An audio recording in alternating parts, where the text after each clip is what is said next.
So today we have the great pleasure of welcoming Mr. Shawn Welcome. He's going to be part of our series of music and the arts. Thank you so much for taking time out of your day to do this. My pleasure. Mr. Welcome is a nationally known performance poet. He has over 10 years of experience in all sorts of public performing experience, and including a drama as well as acting. And he's also hosting right at this very location that we're at, the Downtown CREDO North Quarter, what I understand to be the longest running open mic in Orlando, the Diverse Word. Beyond that, he's also a family engagement coordinator with the Polis Institute. We're going to dive into all of these different elements of his persona as we go into the interview, but I'm not going to steal the thunder away from the interview, so I'm going to turn my attention to you, sir. Sure. I want to give obviously a shout out, like we started talking a little bit previously, to Miss Dion Coleman for hooking us up in Samaritan Village. Very kind lady, and obviously super glad that she was able to do that. Yeah, she's great. Yeah, She does great work. So. Yeah, definitely living out her passions through the vocation that she chose. Yeah. So, folks may be watching this and be familiar with performance poetry, maybe not, but I'd like to maybe dive into a little bit your trajectory into the arts more generally, and then specifically land on performance poetry, just anything that comes to mind. Sure, yeah. So my senior year of high school, I would have to say is when everything got started for me in terms of what I do presently. I moved down to Orlando from Brooklyn in 1993, and I grew up in Orlando mostly and would visit Brooklyn in the summers. With the exception of my senior year of high school, I moved back and I lived up there, graduated high school up there, but it was my senior year that I got introduced to rap, freestyle rap, ciphers, all of this energy around wit and lyricism and wordplay. And so I was just saturated in that environment my senior year of high school, and tried my hand at scribbling a rap down and, nudging one of my friends and seeing if it, had any juice on it, And they thought that I was playing around, that it wasn't my first time rapping or, committing lyrics to memory. And but original content? Yeah, original content. Oh, okay. Yeah, they were like, "Oh, you're just playing," and it was truly my first time really taking anything like that serious. And so I took that as a good sign and started to come to school every day with little raps, and I'll try to memorize them and things like that. And then it kind of snowballed from there. So after my senior year, I moved back to Orlando. Started at Valencia, looking for different opportunities to share my newfound gift of, words and, performance and that kind of thing. And everywhere I went, people gravitated to it and responded well to it. So it just kind of gave me more confidence and just snowballed from there. One thing just kept leading to another. I went to National Poetry Slam, got exposed again to other styles of storytelling and different styles of performance, and then I kind of blended it with my own signature, if you will. And man, so that's kind of where it started. My senior year in high school, I was like 2000. Wow. Yeah. So obviously you told me about the influences that you've had in order to get into the art, but I'm wondering, I know if most recently you saw the inauguration with the President Joe Biden. There was, I believe, the first youth poet laureate, and Miss Amanda Gorman delivered "The Hill We Climb." Yeah. And people, nationally just blew everybody away. Yeah. For some people like myself, honestly, it's not something that I was familiar with performance poetry, but she definitely brought it to the forefront. Yeah, nationally at a whole different level. Right. So I'm thinking like what she did with those maybe 10 to 15 minutes of exposure nationally probably touched a lot of young hearts. Yeah. Folks that were maybe on the fence, I don't know about this. I believe that music curriculums are not like the most strong today as they were maybe in yesteryear. So there's not a lot of outlets to get motivated to do that.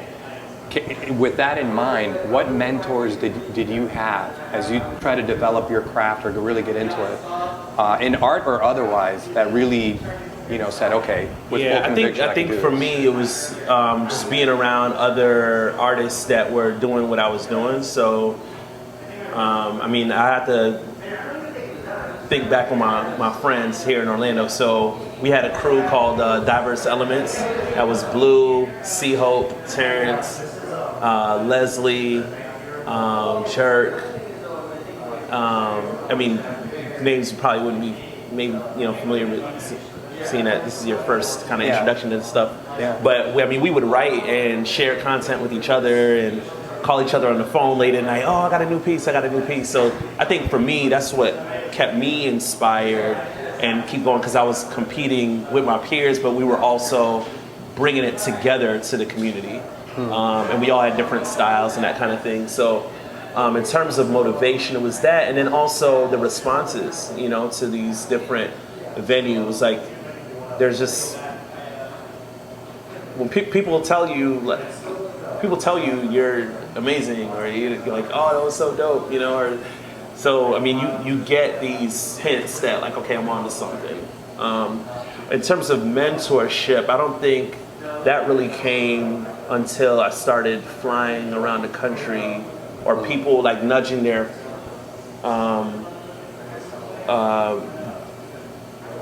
buddies in like places of influence. I'm jumbling my words right now. No worries. But that's where it was in newer territory that I wasn't familiar with, and I had a couple of people I could call on to help me navigate those newer spaces. Paul Edwards, Tim Rumsey, a couple other older folks than I that said, all right, you're going to New Mexico, this is how they operate, this is Johnson & Johnson, they're doing a team building thing, and this is how you can fit your poetry into this, or it's this finance company, or in Anaheim, Wycliffe Bible Translators, they have this conference, this and that, but this is how what you do can fit here. And so it was a little bit more of that kind of coaching versus typical local, stuff. So the corporate gigs is where I had a little bit more mentorship. So that's, I think, a really good segue to my next question. You've had a lot of different engagements, right? Voiceover branding for universities. You had contracts with the Orlando Magic, the local home team. Go NBA, right? We're rebranding, we're retooling. We're going to be all right, I promise. I wish it worked. Man. But we're still holding on. Come on, Orlando. We can do this. One day we'll have our one day championship again. So a myriad of different engagements you've had over the years, right? The diverse word, which we're going to talk about that from a hosting perspective, but and your reasonings for doing that. So a lot of different types of engagements within the art. Is there one in particular that has meant more for you, or is there a hierarchy? Is that even applicable? Are they all the same? Can you, I don't know, maybe share some thoughts on that? I mean, the Magic engagement was phenomenal. One, because I'm an athlete, right. Or former athlete. I don't know how you want to before the injury categorize that. But yeah, I always wanted to play in the NBA, right. And hoop dreams, the whole nine. And that didn't come to fruition. And I always told myself, man, I want to go to the NBA. And I found myself in the NBA through another medium, as a writer. So that was really special, I think, for me, just to almost like close the loop on that dream. That dream, that vision as a kid. Yeah. So that was really special. That was in the 2015-16 season, and yeah, that was really cool. We had a little run there. The other one, I had some really cool engagement. A really neat one was in 2012 or 13, I got invited to what was called a hymn conference. So Hawaiian Island Ministries, they do this thing where like Hawaii is a string of islands. They bring all of the like Christian leaders, it's like churches and stuff like that, into one area, and they bring in all these Greek speakers, and and like Lecrae, different pastors, artists, that kind of thing. So they invited me as a poet. I have like some faith-based content, you know, as well. So they invited me there.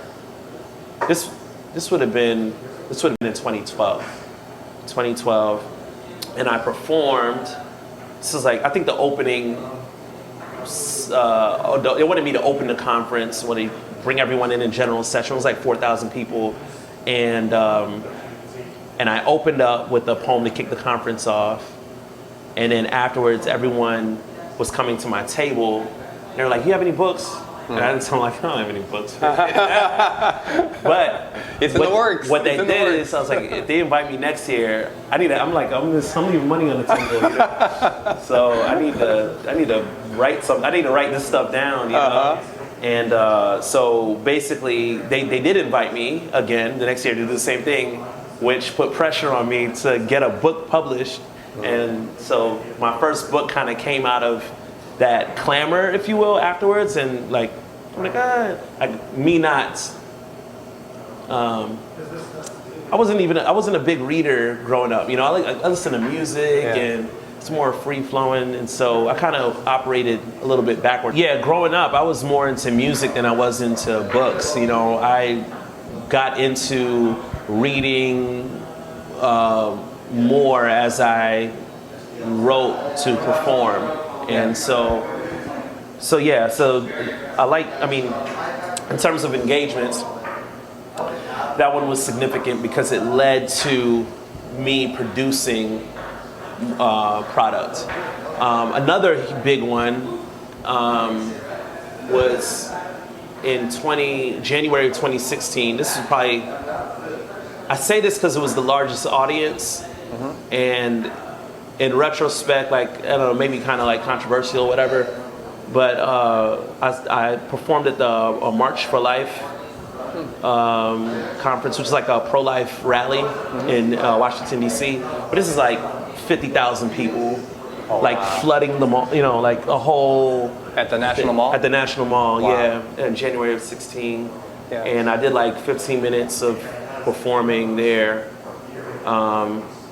which was, that was like really big because I got to bring my mother, like my family, in this nice suite, you know, for a few days, and it was right before a snowstorm, so it was all dramatic and all the aesthetics and everything like that. Beautiful. So I've been blessed to have my voice amplified in a few different, you know, arenas. And I didn't mention, leading up to that question, your album, which I didn't hear fully, but Stone Soup. Poetry's Church for Some. Right. I don't know if you want to maybe talk a little bit about that. Yeah. So 2010. That was in 2010. Very low production quality. I didn't have anything, but you know, people wanted to. In those days, you know, people had CDs. Not anymore. Not anymore.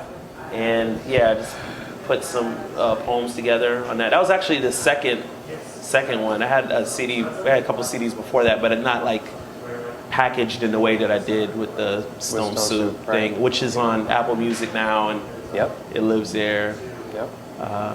Just, you know, I'm happy with what I'm not really good with, and it's not that I don't want to do it, but in terms of promoting myself, it's just not my lane, you know. Right. So unless I'm asked about the things that you're asking me about, people may not know. But yeah, I'm happy. I enjoy seeing people come to life, express themselves. A lot of times with the open mic night here, people say, "Oh, it's my first time reading a poem," you know. Like, those are really vulnerable and special moments that unlock things within individuals that we're unaware of, you know. We don't know how far it took for someone to conjure up the courage to say something in public that they've been dealing with, a breakup, the loss of a friend, drug abuse, or coming out of rehab, whatever it is. And we've had a myriad of content over the years where people's cried on stage reading their stuff, divorces, marriages. It's like the whole human experience is just on display. And one thing that folks tell me about Diverse Word in particular, which I know you said we'll get into, is that the audience are really good listeners. You know, we don't have a bunch of artists that come here. People come here to listen to what artists have to say, which is a different dynamic versus a room full of artists. Like, that's more, I want to be heard, I want to be heard, I want to be heard. There's nothing wrong with that entirely, but we have a good balance of people that come here because they want to listen. Let's dive into that a little bit more, and I think you sort of hit on it. One of the comments that I read or caught up on my prep for the interview was that with a diverse word, attendants, participants in kind, they all feel like, oh, this is therapy. I guess maybe speak into that a little bit more. You kind of hit on it already, but it's experiential. It's like, it's not just about coming to get a performance. It's almost like, if you're doing it like you're saying, it's almost like this release or something. I don't know how to explain it. People have said that many a time, and they may even say it jokingly, but deep down, it's true. Yeah, they're like, I come here because I can't afford therapy, or it's cheaper form of therapy. Do you think it's like the community aspect of it, or like the fact that you're like a support system, sort of? It's multiple things. I think that's a part of it. I think having the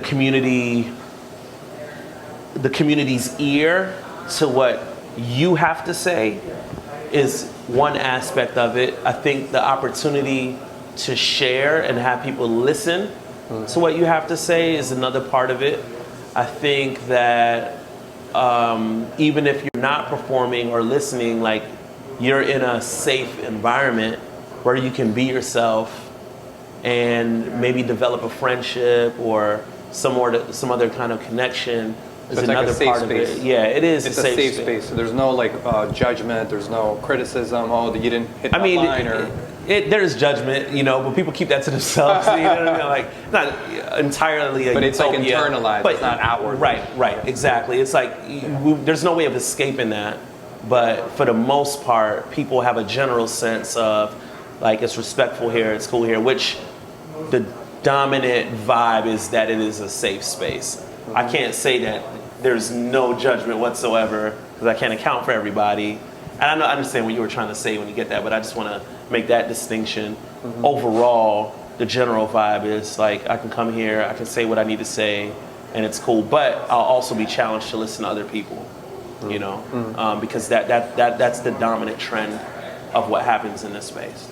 Has diverse word, you did two, as far as I understand it, speak no evil and diverse word. Right? I dug in a little bit. Our crew, crew, right? A part of our crew, that was Cam, our C-Hope, Terrence, and Leslie led the speak no evil part. But yeah, we were all supportive of that part. I didn't necessarily like lead that part, but like that was us as a group, which was more led. But we had two. We, as a team, had two open mics. But yeah, Speak No Evil was hard. That was at Mark's Caribbean Cuisine. It really appealed to the African American crowd, or Afro Caribbean, crowd, kind of closer to UCF area. And that was amazing, man. We had such a good time, danced, and yeah, it was cool. It was a good vibe. Did this open mic experience, that whatever vision you had going into it, did it morph into its sort of like own thing? Did it exceed your expectations? I'm always curious to that, because it's a creative process and you don't know what you're doing sometimes. Right. Nor where it's going. I can't imagine.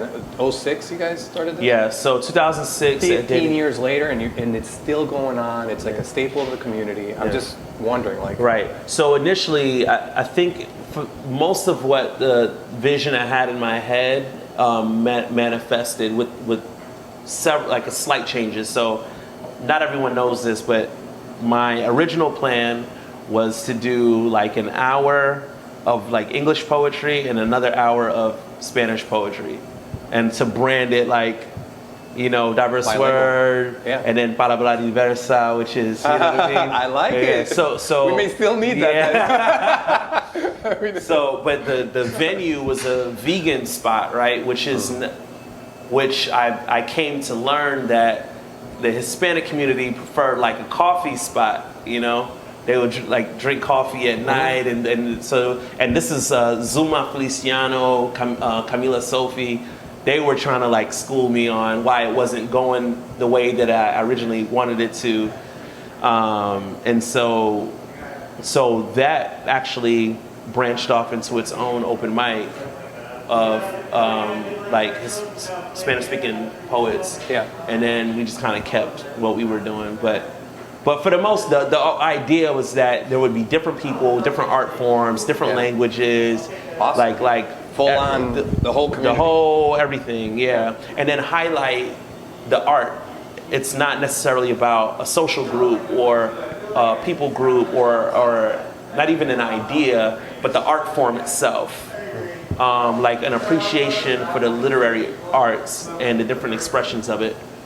It was my vision, and like I imagine, I don't know if you're familiar with the old venue, Dandelion Communitea Cafe, but there's a sidewalk, and I imagine like people walking by. Hey, son. That's my son there, out the window.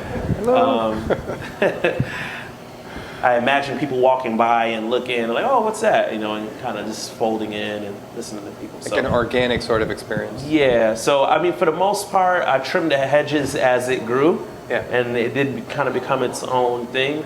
One of the things I want to emphasize now is that we decentralize. So I shouldn't be the only host or the person that can set up sound equipment or anything like that. I want to be able to transfer those skills in the community. And there's people who have those skills anyway. And really, as a leader here, create space for people to fill in those gaps so that the night outlives me. You know? Fantastic. Yeah. It's a great vision to have. Yeah. So that it's like, I mean, it's for long-term sustainability. You know? I don't want it to be like there was this big oak tree and then the tree gets cut down and all you have is the memory of that tree. You know what I'm saying? Like there needs to be seeds planted so that like when you look, there's active proof, or, you know what I'm saying? Like it's still going on, not just, that one time they used to do this one thing. Like there's things that we can put in place now that would be good for the community long term. Which would be like you in 20 years coming to the same show that you found, and just sort of like dropping by for coffee. I just want to drop in a little bit, like, oh, who's that old gentleman that's over cool. there? Yep, that's exactly it. That's pretty cool. I was 23 years old when I started it, so wow. You know, I was a kid, like you said, kind of didn't know what I was doing, but I think for any open mic night, I think it's the consistency, and I think consistency is the like primary tool that holds nights like this together. So I want to go into the context, at least, of some of the poetry that I've heard, right? Like we talked about Stone Soup album, I heard most of it. Your faith is it's something very open, very, very integral into the context of your poetry, at least a lot of the material that's already out there. I'm a person of faith myself, and I feel like the vessel of poetry you're using to, at least within that framework, uplift people, to, you know, to make them feel better. I feel, at least that's how I assimilated it. Can you maybe speak into, you know, how this craft, how this artwork can be used to do just that, and not necessarily because you're coming at it from a spiritual context, but you know, just as a tool for good. Yeah, I think poetry, performance poetry in particular, is in itself a vehicle for, whatever it is that you wanna express. And so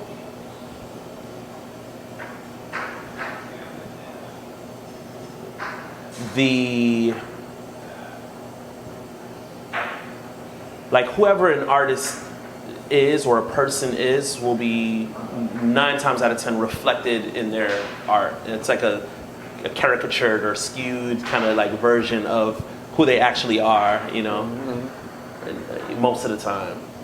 And so I think, yeah. Is that what makes it authentic? Yeah, I think that's what makes it authentic. But I think people can't escape that. You know, if you're an artist and you're passionate about social justice issues, and you happen to start writing poetry or doing songs, the content is going to be about what's important to you. You know what I mean? If you're you know, crazy about women and whatever, and you're, you know, Mr. Lover or whatever, and you start getting into some kind of art form, the content is going to reflect who you are, you know. So I think I'm no different, and especially in that time in my life. I mean, I'm still a follower of Christ now, but at that time it was really, I was performing in a lot of churches and where it wasn't as much, like it was, I guess maybe like newer in that space, and I always was fascinated with creating content that represented theology and philosophy and, you know, my understanding of the world, you know, to both the church but also in the streets, you know. And so I never wanted to be the type of artist who could only perform something in a church or only perform something in like this context. It's like whatever I do, anybody can hear anywhere. I'm one person. This is who I am, you know. And just sort of like let it flow out of you, more like innately, like to who you are. I mean, I guess you can word it that way. I mean, I was kind of trained to perform to win also, you know, in slam poetry. So there's some training there, like a skill set to where you need to capture people within a 3-minute time frame and not go over 3 minutes and 10 seconds because you lose people, you know. And so that framework combined with what's important to me or what I want to express, the combination of that has been good for everyone, you know, or anyone who listens or enjoys my work, you know. But I think that also comes with the insecurity of, man, there's other things that I care about or want to express that isn't as represented in my work, you know. So there's still time. There's still time, right? There's a lot of time, but there's less time when you have a family and you're in school, and you're in the community. It's like, all right, what's important here? People getting a better, more accurate vision of who I am, or like, you know, taking care of the kids. You know what I'm saying? So it's a balance. You know, we all prioritize what's important, and you know. So I want to dive into something else. I think I mentioned before that I did overhear a podcast that you participated in with Miss Asada Jones. Yeah. What Makes Me Well, I believe is the name of the podcast, right? Pretty cool. I hadn't really known of Miss Asada Jones. She's great. We're going to try to see if we can seek out a collab of some type. Asada's great. She's actually my yoga instructor for a while. Really? Yeah. Wow. So I was doing that. I don't have any poems about yoga. So this is another thing. This is where the interviews come into play. So you mentioned something there that I think I'd love to hit on a little bit. It goes into like philanthropy and to, you know, giving back to the community, which I know you do with your vocation, but this was something other. There's a penitentiary on 33rd Street here in Orlando, and you participated in a program that tailored to youth offenders. Yeah. I don't want to put words in your mouth, but can you share with us a little bit about that? Yeah, we started that program in 2006. Yeah, so I was a part of a play at the old Dr. Phillips Performing Arts Center. So you know where the new one is? Yeah. Right here. Nice, fancy. So there's an old one, actually in North, kind of where we are, North Orange Avenue. And the play did really well. It made the newspapers. The director, one of the directors for youth programs at the jail, John Richter, saw these black kids in the newspaper doing poetry and plays and stuff, and reached out to our, not manager, our director, like our play director, and was like, hey, can we bring these kids to talk to our youth offenders, because we were young and they were young, you know what I mean? And so they told us, like, hey, this guy, our director, Sonia Hemphill, she's like... And I'm sorry, this was part of a school program. What the play that I was a part of? Right. No, that was a play that Dr. Phillips. Dr. Phillips Performing Arts Center, the old one, the old facility is where we held this particular play that made the newspaper. It was front page of one of the sections, I don't know, or something like that. So Sonia reaches out to us, hey, I got this voicemail or email from this guy at the jail, see if y'all want to come in and talk to some kids, you know. And we're like, yeah, that's great, let's go, you know. So we actually found that we were all passionate about youth and inspiring them, and if you know, they think that we could leverage our influence with them, like, that's great. So anyway, we went to the jail, and then we had a chat with them and kind of just shared our life story and how we got into what we got into. And I imagine they could see a little bit of themselves in us.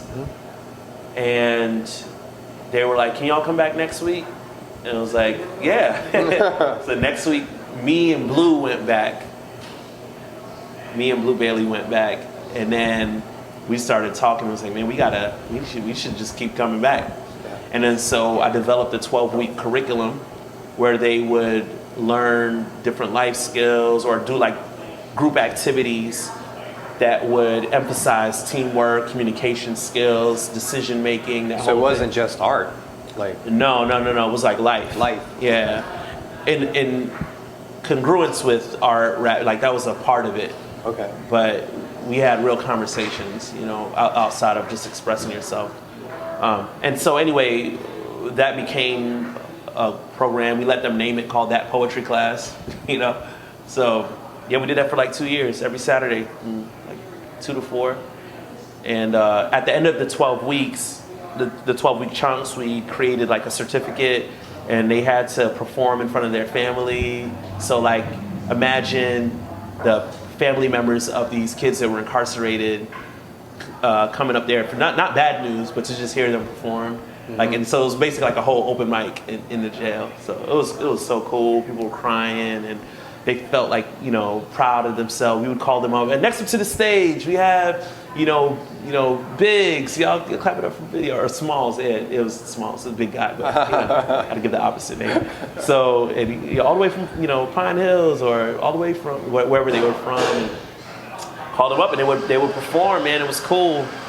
And then, you know, there's some folks that were part of that program that's out now doing great things. Marquise McKenzie, Sr., shout out to him.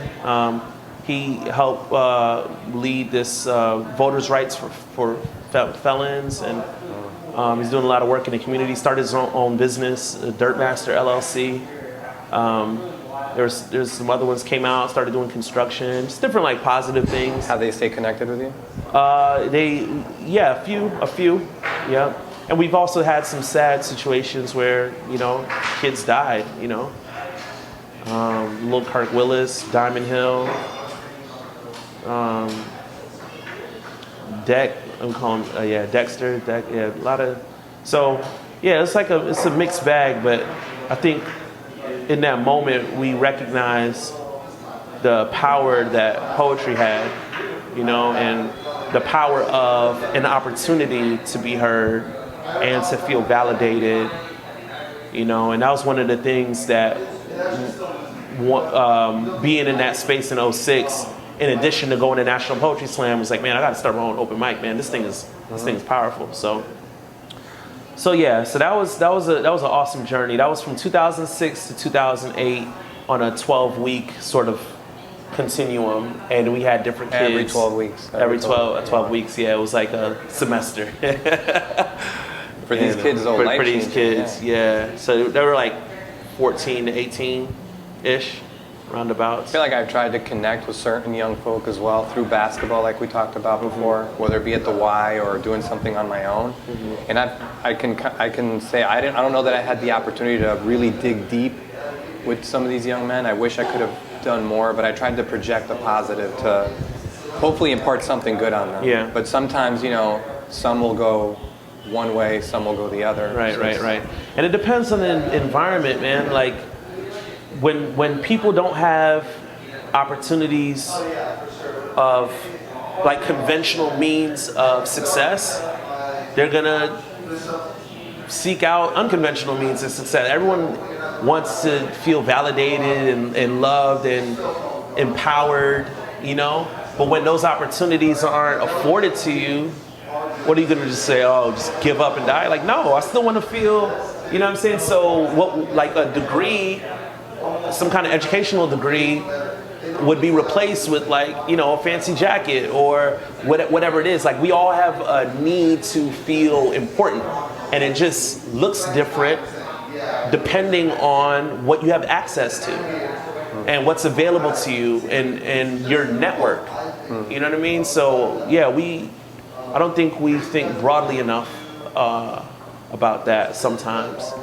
And so, the poetry helps. I never know where people are, but I just know it's at least one avenue where people can feel heard and feel respected and, have that opportunity to self-reflect and all of the good things that make us whole.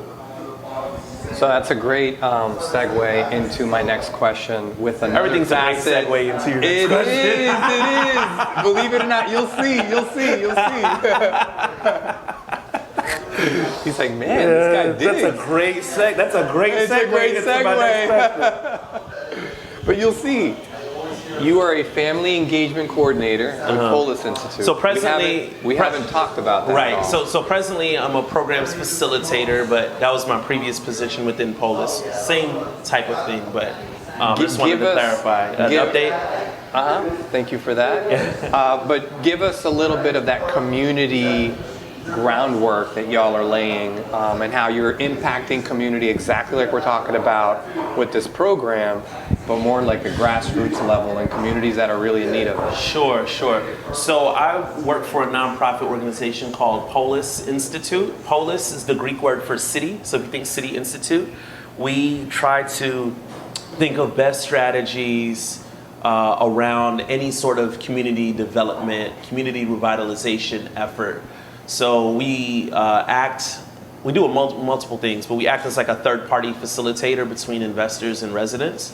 Oftentimes, investors and residents speak different languages, may have different goals or ideas. So we try to identify shared goals between all stakeholders that have an interest in some sort of community development effort, and advise, from that vantage point. There's books about when helping hurts, toxic charity. There's ways that you can give into a community that do more damage than good. And so we specialize in that sort of space and kind of fit ourselves into the mix of things. So we have a number of program offerings, community development, or community leadership programs. We have an evaluation service. We have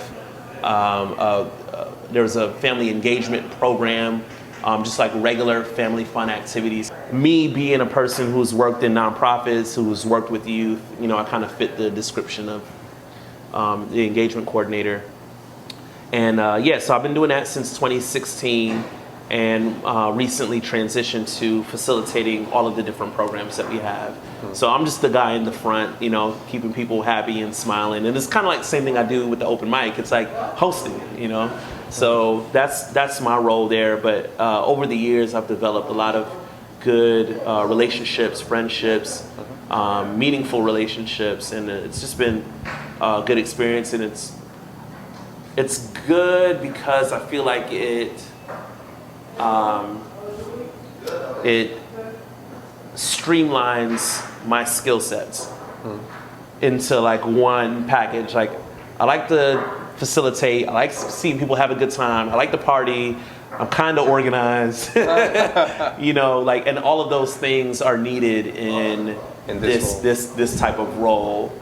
and I'm a thinker, I'm a studier. I'm in school at UCF for sociology, working on my master's there. So like, I love people. The trajectory of my life will always revolve around arts and culture. Right. I'm involved with Fusion Fest, which is a global diversity engagement thing that they do every Thanksgiving weekend here in Orlando. I'm the secretary for that. And yeah, it's like I love that. That's just my vibe, man.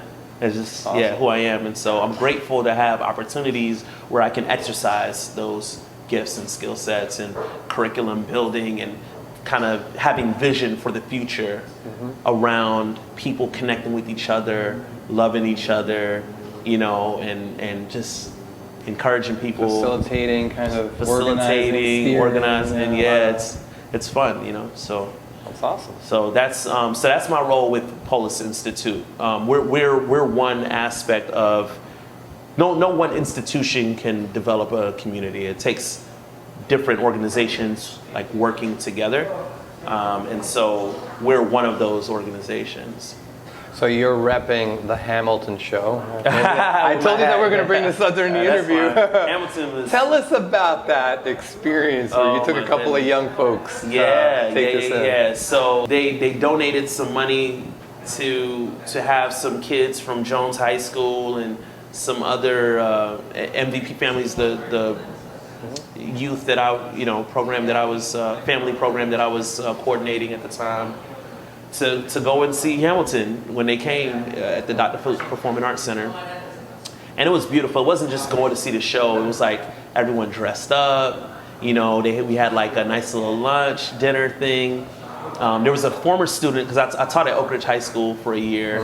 We had a student that was into the arts, got this scholarship up in New York, but he came as like a guest speaker, Savon Thomas. So yeah, it was an awesome experience, and then I just happened to be in position, so I ended up going to see Hamilton, and it was like best art display of hip hop and dance. It was like all of the arts combined into one, and then the storytelling. It's just bananas, absolutely bananas. So that was a great experience for me, and I know the kids that came along. So you're going to have to explain this a little bit better to me. I know that we talked about it, but you're also repping Orlando Museum. I gotta be careful what I wear to these interviews, right? Man, because you're affiliated with the museum. Yes, I'm a docent there. Okay, tell us what that is. I didn't know what a educated docent. folk. Yes, no, you're not alone. I did not know what a docent is. So I with the family engagement program that I was coordinating, I organized an event at the museum because there was some contemporary art on display, and I forget who was featured that year. I think it was Yala Ford. I don't know if you're familiar with her, but she had this exhibit. It was really cool and different. You know, it was like a neighborhood activity. So that happened, and then another year they had the Florida Highwaymen on display. So these were black artists in the 50s and 60s that painted along Florida's highways, and they developed a technique of speed painting because they couldn't sell their artwork for large amounts of money because they were black and Jim Crow South and the whole thing. But now they're like collectible items. They really stamped. Sorry, was that your inspiration for the Negro Motorist Green Book? No. Okay. No. But I'll get to that. All right. So we did an event there, and it was during the planning of that event that one of the people at the museum was like, "Oh, we're about to start our docent class," and I was like, "What is that?" My ear perked up just like yours did. Yeah.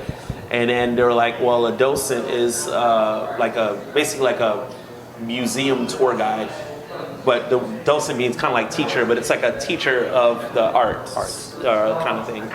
So I was like, that'd be cool if I was a docent. I don't even know what it is. Sign me up. I want to do the docent thing, So they were like, okay, you only missed one session. But I also wanted to position myself in that space because I organize events for the community, and like if I could just be the guy there when they bring kids from predominantly black schools, they could see, maybe see themselves. You know what I mean? Like that. So there was creating images for them. Exactly, representation is huge. Yeah. In spaces where historically black folks don't occupy, and so I was motivated for a couple of reasons. One, to position myself for like community events, and then two, the representation aspect of it. And so I went through the courses and got my little certificate, and now every month, when there's a new exhibit, or every few months we learn about all of the art pieces, the artists, and then we would come in and we would do tours, like 1 or 2 a month. So that's my connection with the museum, really, and it's cool. It's like more learning, It's like, now that you started doing that, though, given your craft, performance poetry, how are you drawing inspiration from a content standpoint via the art, different form of art, right, that you're now being learned so about? Most of my inspiration comes from NPR. Okay, I like that. No, it's like either NPR or the Bible, or like something new that I would learn, or some kind of revelation that I would be like, oh, there's got to be a way to flip this artistically and perform it. So, to your point earlier about the Negro Motorist Green Book, that was just a program that I heard on NPR about this book that was in publication through the 30s up through the 60s, that had listings of all of the safe places that black folks can go to if they were traveling through the South. Hotels, restaurants, barbershops, and black postal workers put it together under the leadership of a guy named Victor Green. So he just called it the Green Book. And then they would update it every year. And so if you were traveling, like, I need my Green Book, Yeah. And I'm like, that is such a fascinating, undertold story. And so I was like, I'm gonna write a poem about that. It's called Black Travel, and I did. An excerpt of that actually ended up at the airport. Really? Yeah, Orlando International Airport. They had like snippets of local artists and their content. I forget what the program was called, but yeah, it was up there for like a few months or whatever. But awesome. Yeah, so that was cool. That was really cool. All right, I want us to have an opportunity, with your permission, to be able to do some form of performance at the end of this interview. So I'm not going to belabor too much, but what's next? What is your vision for yourself going forward? Aspirational goals, just anything you want to share at this moment. Yeah, so Diverse Word is an LLC now. I'm like, okay, I finally tried to formalize it, and I'm thinking of ways to subcontract artists. And I've been exposed and have had a number of opportunities, but there's poets that institutions and corporations don't know that I see every week. And so I want to create like a database of those individuals and be able to like subcontract artists out and maybe get like a commission or something like that. But yeah, I want to do that and offer performance workshops through the LLC. Through the LLC, right. My own performances all go under that umbrella.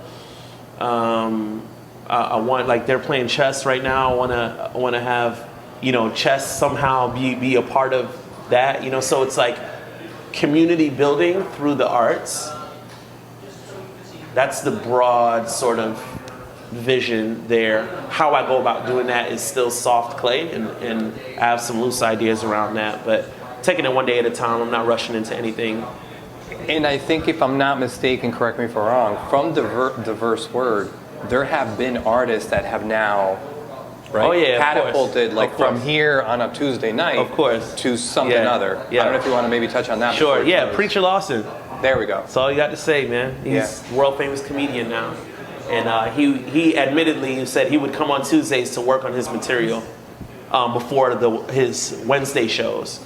So he would work it out here, and then he would see what works and what doesn't, and then he would perform at like an actual comedy spot on Wednesdays. And he did that for years. And then he ended up winning Florida's Funniest, and then he went on to America's Got Talent think it was 2017 or 18. I don't know which one it was, but he ended up getting second place to the little puppet girl, the Darling or what. So, but yeah, he's nonstop. But I mean, much respect to the Preacher and his brother too is funny, Justin Lawson. He's just always been grinding and always said, I want to move out to LA. I think he's shifting where he lives now, but we stay in contact, and it's just great to see that people have different goals when they come here. You know, some people want to blow up, do something with their art. Some people just need a release. Let it all out. People have different, people want to just connect with community. You never know. So it's just an open space. And I also want to wrap, this is down the line, some sort of data around what we're doing. So what are the social impacts of people coming here every Tuesday night? Has crime reduced in any way? Has literacy increased in any way? And how do we know any of these things? Has mental health shifted in any kind of way? And how do we know that? So that's another aspiration. I want to be able to wrap data around what we're doing, and then be able to have some sort of tool that I can export to some other city and say, hey, we tried this in Orlando. This is the formula that we use. These are the impacts. Here's how you can do that in San Diego. Here's how you can do that in Chicago. Here's how you can do that. So, and it would be birthed out of what we have been doing here in Orlando for 15 plus years, 14 years, whatever. I love the vision. I do, man. See, light up. You're lighting up. I don't know if you're. I hope it comes out in the interview. It's glowing. I'm like, this is it's all possible, man. Yeah. You just. Yeah, and I'm a visionary. I'm a dreamer kind of guy. I'm not an operations guy per se, but other people have that talent and skill set, and I'm good at beating the drum, boom, boom, boom, and whatever the vibrations surround that, then I lean into what organically happens out of that. But I'm good at being consistent. Exactly. And so I'll stay in that lane and stay in the inspiration lane, and then let people find themselves in this larger story, and then run, with it. I don't want to put any kind of guardrails, because people need to have stake in what they want to do, and they run further with that. So that's kind of what's next. That's a very long answer. I like it though. A lot more came out of that than I actually expected. But you know what? When you have a lot of passion, that's it. To me, that's what happens. It's like you said, you were 23 when you started it, and this morphed into something bigger that you probably couldn't have seen 15 years ago. Yeah. But I'm sure curious to know what's going to be the birth word 15 years from now. Yeah. My sons will take it over, or somebody in the community. I don't know. That's awesome. No idea, Absolutely man. awesome. But it is important to, in any context, transfer skills. I think we hold on to what we know too much, as though it's going to go away. Like if I have a candle that's lit with fire and I light a candle, it doesn't take my fire away. You know what I mean? I can still be lit and other people be lit. So that's the model. Decentralizing, creating space for other people to fill the space and have their own vision and ideas for the city, but not holding on to everything, so everything is bottlenecked in a person. Right. No, that's not sustainable. Let it grow. Yeah. Let it grow. You water a tree, man. You want it to keep on growing. You might got a poem right there. Write that down. Write that down, Caesar. Write it down. Write it down. Shawn, this has been awesome. Cool. I want to thank you, man, for this opportunity to get to know you, to get to know your craft, to get to know all of the projects that you've been involved in and will continue to be involved in. Yeah. This is really a community program, community series, and if anything, from reading up on your bio to even talking over the length that we're talking about now, I think you're very community minded, and folks need to know what you're up to if they don't know already, and support you and grow. Yeah, like I appreciate that. Thank you. So thank you really for taking time Good. join us. And hopefully now we can get to the really nice, The nice part? the really nice part that maybe some folks are kind of tuning into. Let me see. Now, do you want me to give you space to sort of do it on your own, or how do you want to I structure can just that? perform it here. Is Okay. this the screen here? This Yeah, where people right there. All right. Hi people. So I think I mentioned. Yeah, I'll do vineyards. Sure, it's kind of like my preachy, inspiration-y kind of piece here. I love it.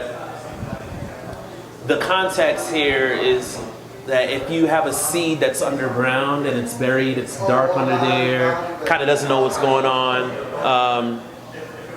There's uncertainty under the ground.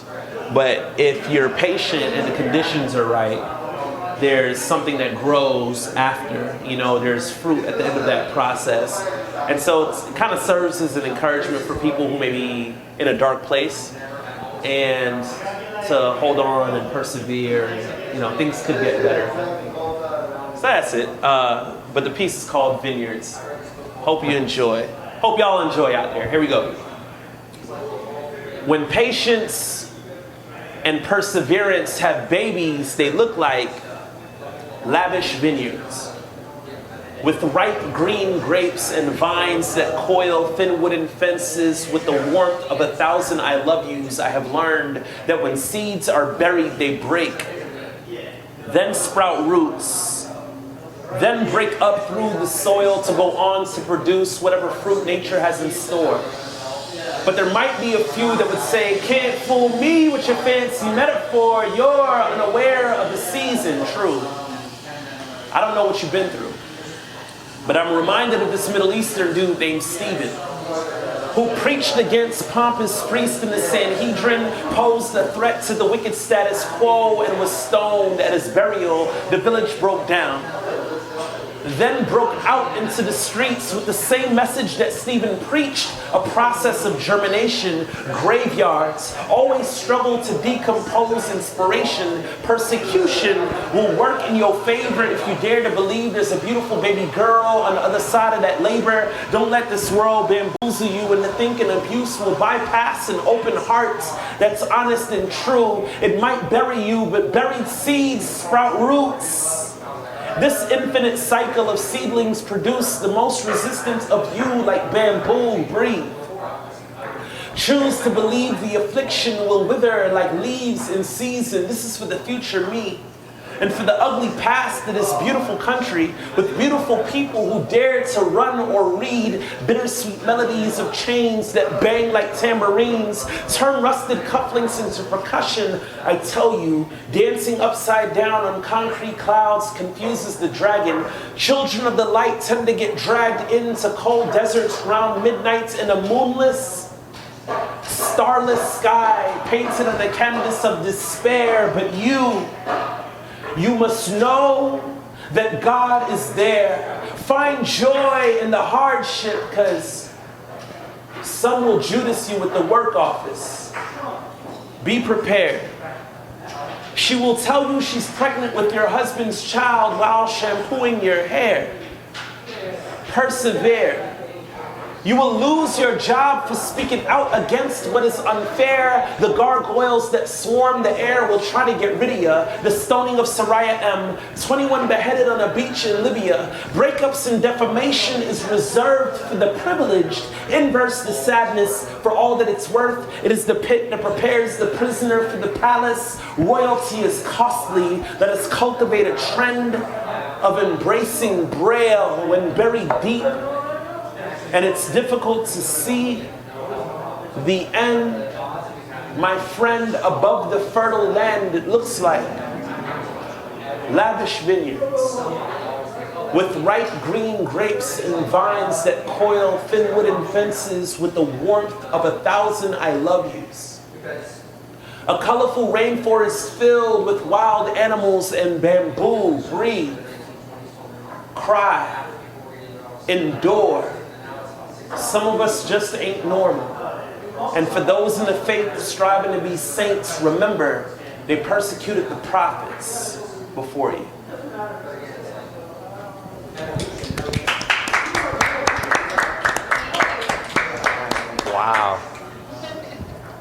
speechless. Appreciate Not easy to get me to shut up, but I can't really follow that, man. That was awesome. Thank you. Thank you so Appreciate much.